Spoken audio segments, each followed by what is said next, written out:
Hey everyone, welcome to layout update number 18. The reason I'm showing you this right here is that the Lionel chair that I have was the first layout video update that I ever did. I filmed this chair as the start. So I figured this layout update, since it's a big one, I'd do this again and film the chair because the layout's about to be reborn. If you guys remember in layout update number 17, I spoke about some big changes. Well, the big change was that wall coming down, and it is now down.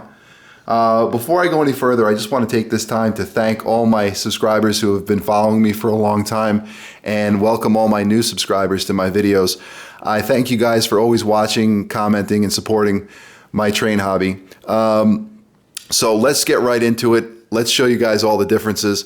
If you remember, there used to be a wall right here. It went from where the TV is all the way over to there, and it separated the two rooms. Well, this door, what my contractor did is he moved it out a little bit, about 3 to 4 feet that direction. And there used to be a door over there, which he removed. So there's no more door there. He just moved this door over, and that's where we now enter into the train room. The amount of room that I'm going to use for the new room is approximately 10 feet wide, or excuse me, about 12 feet wide by 10 feet long. I want to have enough room to walk over by this closet because I decided to keep it and use it for storage. And this table right here is representative of the turntable which I'm going to put in.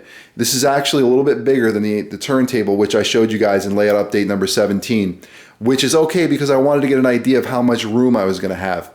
Behind the turntable, I plan on putting a roundhouse.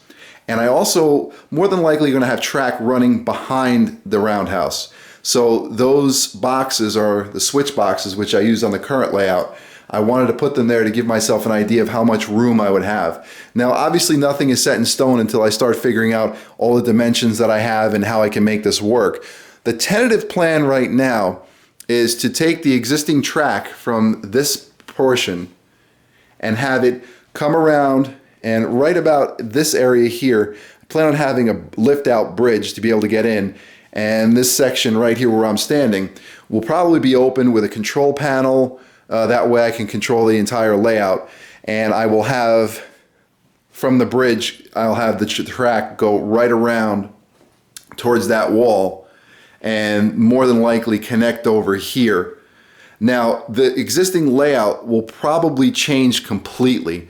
The only thing I think I'm going to end up keeping the way it is the farm, because I spent a lot of time doing this farm and I really don't want to move it. But pretty much from where the roadway is back is going to have to change for the ideas that I have in mind.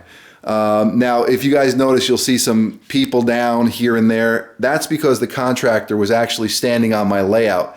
And I had this, when I built the layout, I built it to be strong enough to support my weight. I'm a bigger guy. I'm about 6'2", 240. So I wanted to make sure it could handle my weight. I'm in the gym quite a bit, so I'm a bigger kind of guy. Just to show you a couple of other things that were done to the layout, or the room, I should say. There is a light installed here, and he also installed another light over here. And these lights were really great on his part because it gives me a lot more light in the room. Now, I still have the other standing lights. There's one there and another one over there and a last one over here, which I'm probably going to keep in the room just for extra light. And as you can see, I mean, standing back, there's pretty good light in here now. Couple of things, there's some new trains on the layout which we'll get to. Not planning on running them right now because I've spent some time cleaning the layout. Just haven't had enough time to really clean it to make sure that the track is clean and there's no debris on the track. So I don't want to take a chance at running any trains and causing a problem. So that'll probably be in my next update. You'll see some trains running, and I'll get to some of the engines that are there so you can see which ones I'm talking about. And again, like if you see right here, the Budweiser sign was knocked over and some of the people were knocked over. So I got to fix that. Moving back over to the addition, the contractor ended up putting a beam in with crown molding, which I really wasn't expecting, but I think he did a great job. He actually painted the rooms and he also painted the ceiling. So he did a really terrific job, and he put columns in the wall. There's one over there, which you obviously can't see, and then there's another one over here, because this was a load-bearing wall, and that's the reason why it took so long for it to come down, because I don't have the skills to put in a beam and columns, and I wanted it to be done perfect. Now, some other additions and changes. The TV is now over here, which I'm more than likely going to keep it there, because if this section where I'm standing is open, it'll be easier for me to access the TV. This is only about 4 feet wide, so it'll be easier for me to, just get to the TV if I ever need to move it. When it was back in the corner over there, it was actually difficult, and took me quite a bit to get it out of there. So I like the new position for it. More than likely, again, on the ledge, that'll change. And new addition right here is the Lionel MG switch tower. Now, if you guys remember, I had an MTH switch tower there, and in a few updates I talked about changing it. That was the tower that I always wanted. I think it looks a lot better. But again, the whole layout is probably going to change. This entire section over here will be different. There's the old tower. A couple of new things. I was able to pick up some Lionel zombies for the Halloween town. Here's one of them. And then there's a couple in there. There we go. And then there's one hanging out in the pumpkin patch. So there was a little bit of damage to the layout, nothing that I can't really fix. If you look back here, one of the fences down.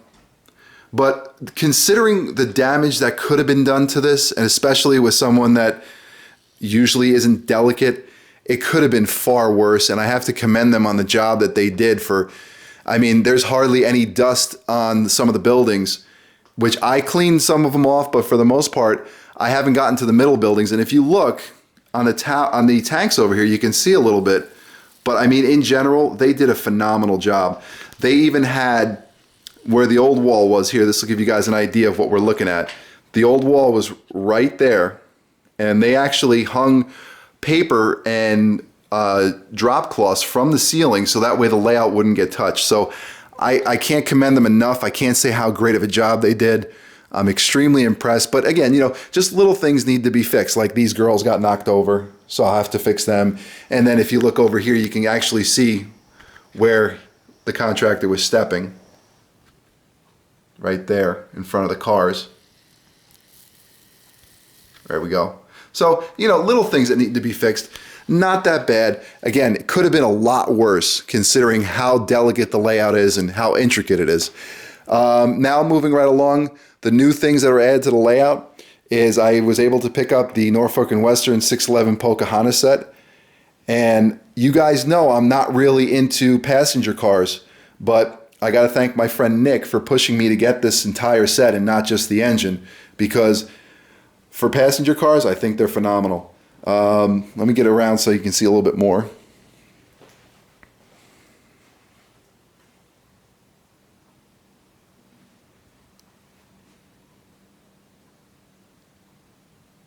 And of course, here's the engine.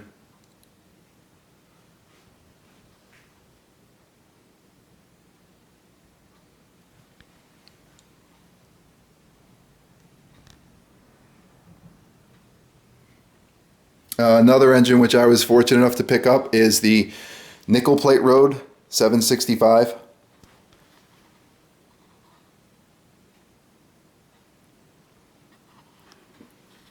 Along with a Nickel Plate Road caboose. That's an MTH caboose. Should mention, I'm sure you guys already know this, but these are both Lionel engines. And I was also fortunate enough to pick up this CSX ES44. Again, Lionel. You guys know that have been watching for a while that the ES44 is my favorite diesel. Obviously, since I've said it many times, my favorite steam engine is the big boy. One of the things I've always tried to do since I started collecting, and one of my goals was to get as many of the running steam engines as I could. For example, the Nickel Plate Road and the Pierre Marquette and the 611. And since the 611 is going to be running again very soon, I'm very happy to have it on my layout. So hopefully I'll be able to get some of the other steam engines that are running, and that will help complete my collection. So if you guys have any ideas or thoughts about the new portion of the layout, which is going to go in this room, I would really appreciate comments and questions. Let me know what you think about my idea. Again, I am not saying what's going in this section just yet. As time goes on, you guys will figure it out. But for the time being, this is the way the layout looks now, but a lot of it's going to change because, like I said, I mean, I'm probably going to connect on this section over here and run all the way around the room. I'd like to have a yard somewhere if I have the room for it, and then connect back over here. So I hope you guys have enjoyed the update. It's a big one for me, and I thank you guys in advance for your comments and questions.